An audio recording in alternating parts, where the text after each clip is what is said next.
I promised I would do a video about GMOs, but I can't give the anarchist perspective on GMOs without talking about one of my favorite characters, James Bond.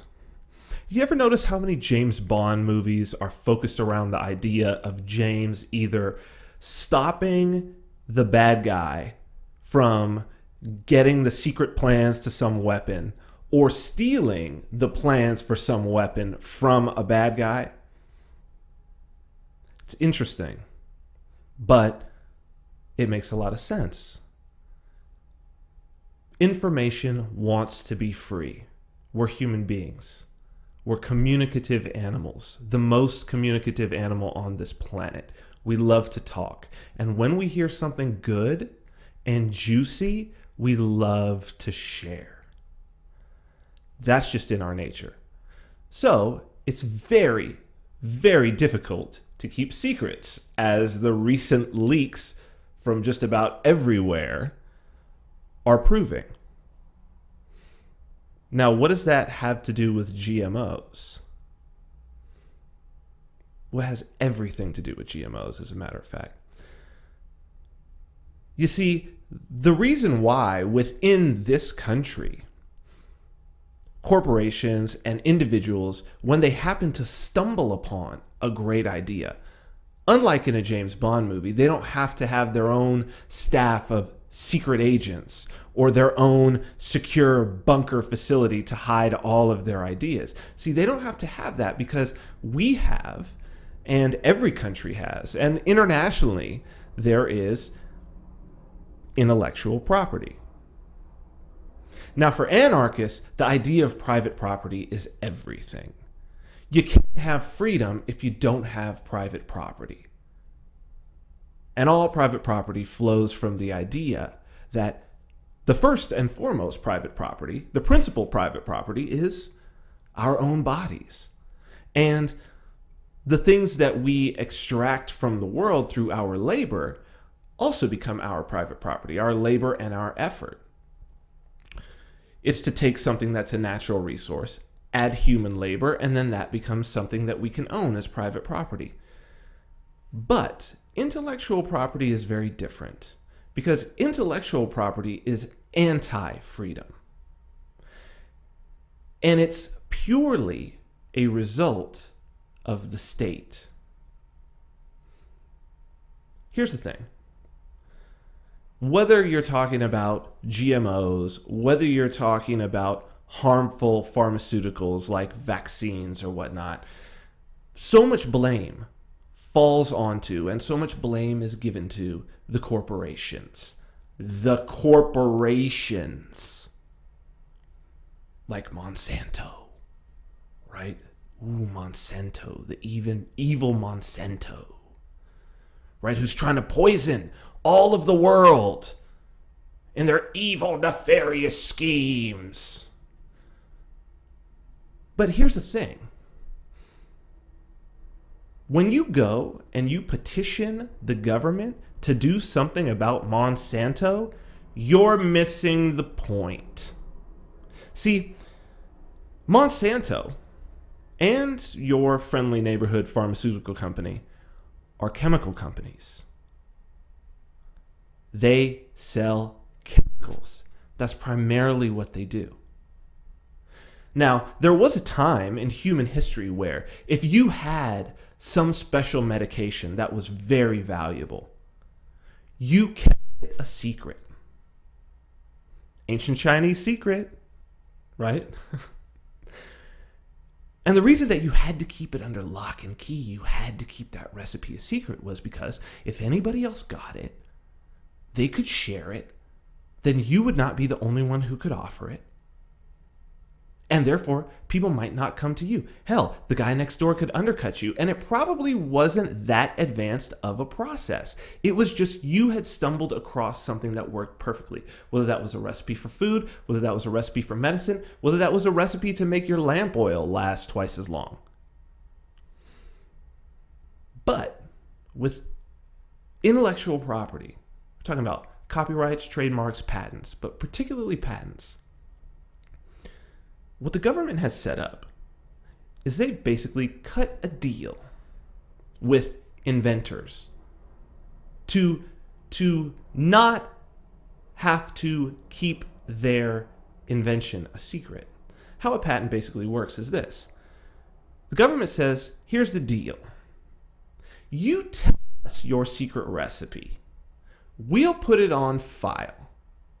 And then we'll give you 20 years where we will use our guns to make sure that no one else sells your secret recipe. I mean, that's a pretty good deal, right? You make it public. You can hire on all the people that you want over that 20 years. Invest more energy and time in it, and you can be the only one who sells it. The government creates a monopoly. Eliminates competition. Competition that would naturally be there. So what are you dealing with when you deal with a Monsanto on the topic of a GMO? Are they really so evil that they want to put Roundup into children? Through corn? No. See, what's happening is this. These are intellectual property companies. You see, when you create a monopoly, that monopoly becomes worth something. Every one of those patents has a dollar amount attached to it, and they've got 20 years to get every single penny that they can get out. Because remember, it costs them money to do the research and development. They had to hire on the scientists. They had to equip them with labs. They had to pay them. They had to fly them to conferences. Right? Some percentage of the things that they're researching never pan out, so there's that loss. The ones that do work, they have to put them through the patent process. They have to pass that. Then they're going to have to go through some regulatory approval with the country that's going to cost money. They're going to have to hire lawyers. At the end of the day, before they take it to market, this thing has cost them a whole chunk of money, and they've only got 20 years. And they're public companies beholden to their shareholders. But here's the thing. Every step of the way is a government deal. The corporation, registered with the government so that they have limited liability. The patent, the courts that it's involved in, the regulatory process which stops other people from being able to just bring something in, limiting competition again. This is all a deal with the government. This is all invented within the state. There is no Monsanto without the state. There is no Monsanto without the government. And you're going to the government to try to limit Monsanto? You're going to the people who created this beast? And you're going to tell them to put it in a cage?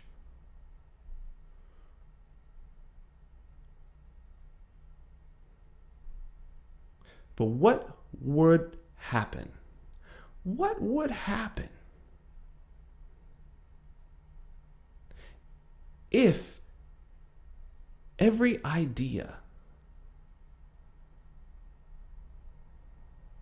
once it got out, could not be defended and anyone could compete and anyone could use it? What happens?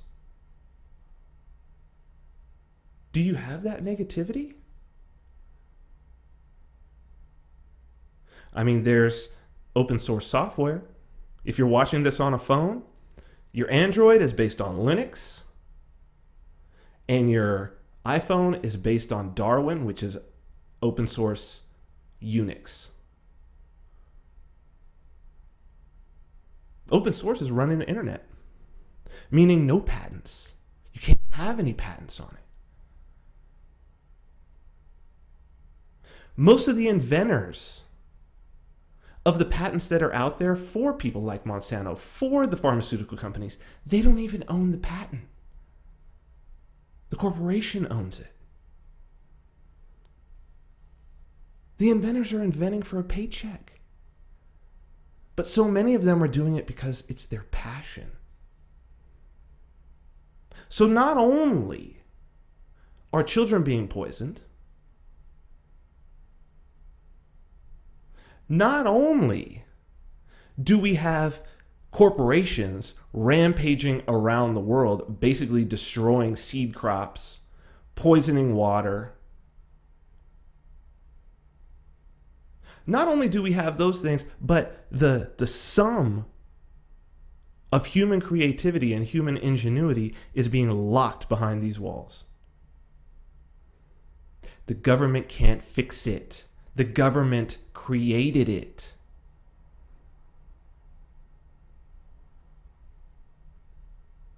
Information wants to be free. So share.